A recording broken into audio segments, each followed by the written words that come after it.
بسم الله الرحمن الرحيم قل أوحي إلي أنه استمع نفر من الجن فقالوا إنا سمعنا قرآنا عجبا يهدي إلى الرشد فآمنا به ولن نشرك بربنا أحدا وأنه تعالى جد ربنا ما اتخذ صاحبة ولا ولدا وأنه كان يقول سفيهنا على الله شططا وأنا ظننا أن لن تقول الإنس والجن على الله كذبا وأنه كان رجال من الإنس يعوذون برجال من الجن فزادوهم رهقا وأنهم ظنوا كما ظننتم أن لن يبعث الله أحدا وأنا لمسنا السماء فوجدناها ملئت حرسا شديدا وشهبا وأنا كنا نقعد منها مقاعد للسمع فمن يستمع الآن يجد له شهابا رصدا وأنا لا ندري أشر أريد بمن في الأرض أم أراد بهم ربهم رشدا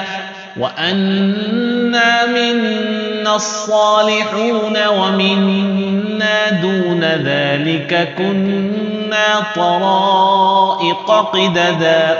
وأنا ظننا أن لن نعجز الله في الأرض ولن نعجزه هربا وأنا لما سمعنا الهدى آمنا به فمن يؤمن بربه فلا يخاف بخسا ولا رهقا وأنا منا المسلمون ومنا القاسطون فمن أسلم فأولئك تحروا رشدا وأما القاسطون فكانوا لجهنم حطبا وأن لم استقاموا على الطريقة لأسقيناهم ماء غدقا لنفتنهم فيه ومن يعرض عن ذكر ربه يسلكه عذابا صعدا وأن المساجد لله فلا تدعوا مع الله أحدا وأنه لما قام عبد الله يدعوه كادوا يكونون عليه لبدا قل إنما أدعو ربي ولا أشرك به أحدا قل إني لا أملك لكم ضرا ولا رشدا قل إني لن يجيرني من الله أحد ولن أجد من دونه ملتحدا إلا بلاغا من الله ورسالاته ومن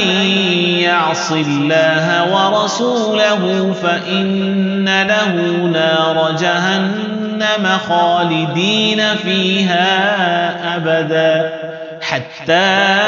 إذا رأوا ما يوعدون فسيعلمون من أضعف ناصرا وأقل عددا قل إن أدري أقريب ما توعدون أم يجعل له ربي أمدا عالم الغيب فلا يظهر على غيبه أحدا إلا من ارتضى من رسول فإنه يسلك من بين يديه ومن خلفه رصدا ليعلم أن قد أبلغوا رسالات ربهم وأحاط بما لديهم وأحصى كل شيء عددا